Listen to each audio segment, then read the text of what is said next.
Good morning everybody, welcome back to Tillis Turf Talk. Pretty chilly morning this morning, temperature not much above sort of 6-7 degrees.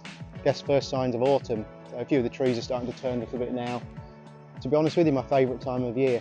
And certainly a time of year too where sort of golf courses are starting now to think about renovation projects, reconstruction, building new bunkers, building new features.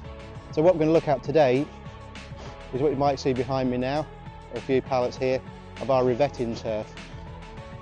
Now our revetting turf has become incredibly popular, not just for sort of old-fashioned sort of bunker faces, sort of link style golf construction, but also for sort of bunker edging.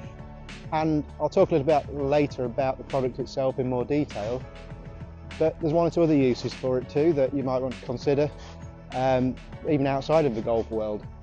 So I think what we'll do for now, we'll have a little wander down the field, we'll catch up with the guys down here, see what they're up to and catch up with them there. Cheers for now.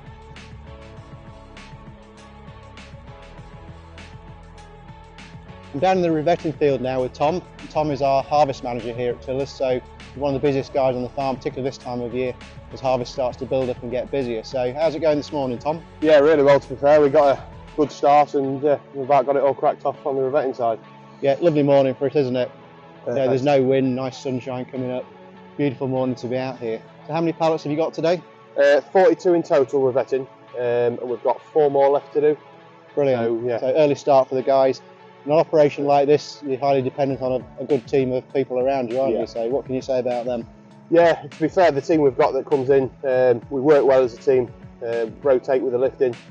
No one does any more than anyone else. It works really well. Good bunch of lads. Yeah, good bit of a laugh with it as well.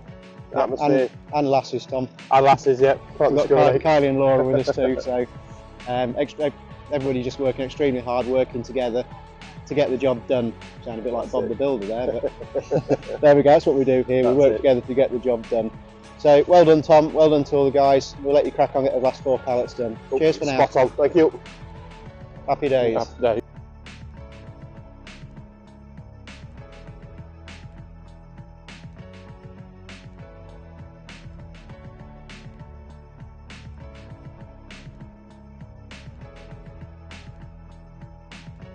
We may have noticed from the harvest there that the guys are all hand lifting.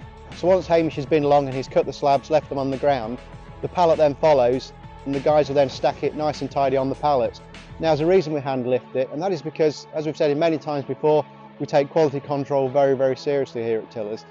So we've got lots of experienced greenkeepers on this team here, so when they lift that slab they can tell whether it's strong enough and whether it's going to be fit for purpose. If it isn't, it'll simply be put to one side, recomposted and returned to the field. So it's all about the quality, all about the strength, and the guys by lifting it are making sure that we're delivering that.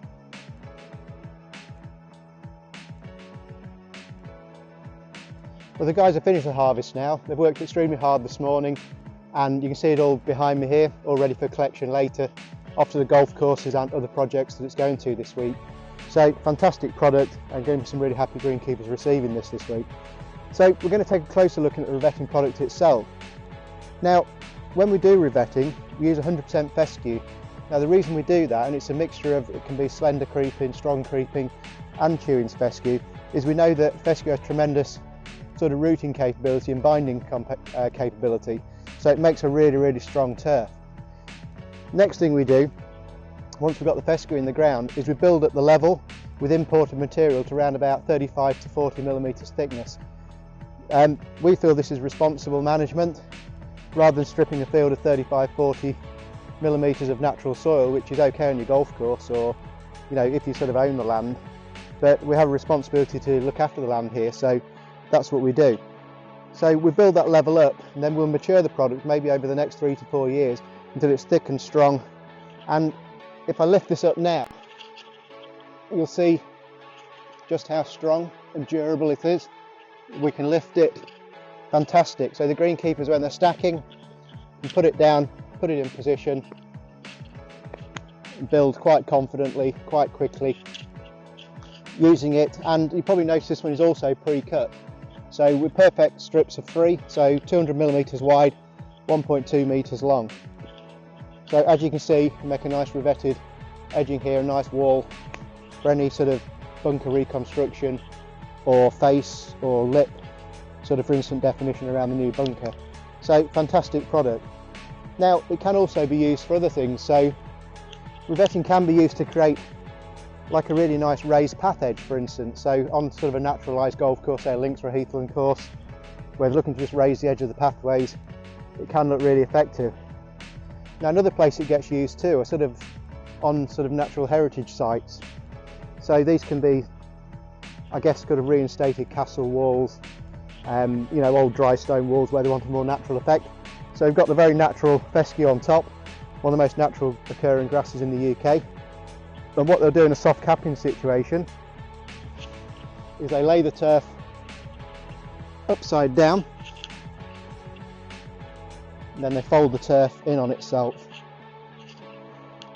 like so. Press it down, and that will naturally settle.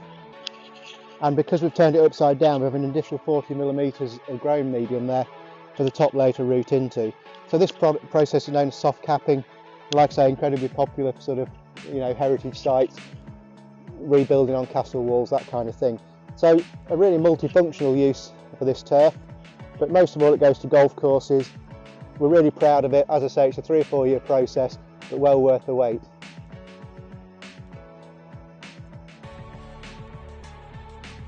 I hope you've enjoyed this week's video all about our revetting turf. If you want to know more about it, then if you go on the website, look into golf products, find the revetting turf, and you'll also find a very useful revetting calculator on there. So if you're thinking about how many pallets you might need for, say, the face or the perimeter of the bunker around the edges, then that's a really useful tool and guide for you to use. For installation, perhaps get in touch with a local seaside links golf course. They're bound to be doing some bunker reconstruction this winter. I'm sure they'll be quite happy for you to go down, watch and see how the guys do it. Also, if you go on YouTube, there'll no doubt be plenty of tutorials on there.